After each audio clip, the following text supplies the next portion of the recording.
Words have power. Kind of reminded of that today, and thought I'd make that a subject of the topic of discussion here. Uh, we will be remembered by how we make people feel, not so much about what we've done, and the word, not with the words we said will be important, but our accomplishments, but how we make people feel. That's how they're going to remember us. So as we get in this life, as we learn day to day, growing up and from being a young toddler, teen, young adult, and to a parent and a grandfather. Stay on your Kylie. I got my granddaughter here, and we should always be trying to improve ourselves and get better. And one of the things that our words have power. So when we talk to people, we should not try to put them down. We can be funny, but don't use humor in such a way that it tears people down. They should be wanting to hear words from us, wanting to engage with us. And so many times people inadvertently think that they're being humorous, and it hurts deeply the people that they're talking to, and it changes their perspective of that person. So try to remember that humor should not be directed at, we should not make fun of people. That's a big thing. And then even in disciplining our kids and our grandchildren, we need to choose our words very cautiously, I guess, as you could say it, that we build them up, we don't tear them down.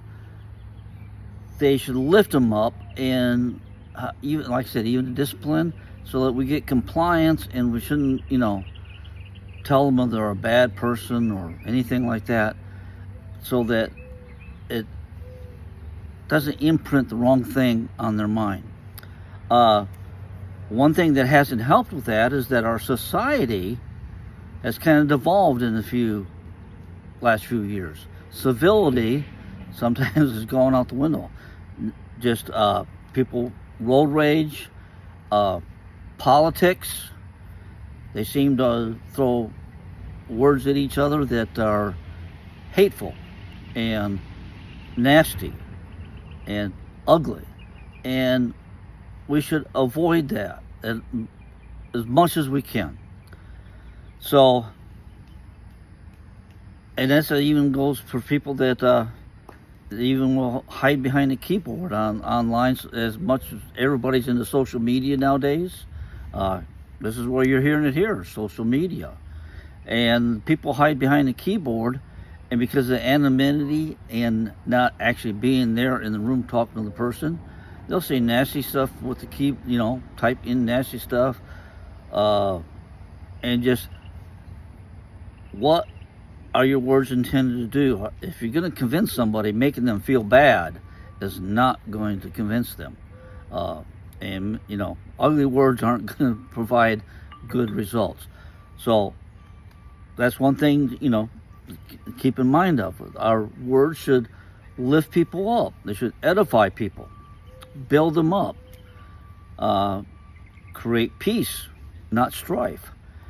I know this is a lot in one little setting, but it's just reminded lately of how the power of words, the power of how you're making people feel, and just checking on what's going on, and so that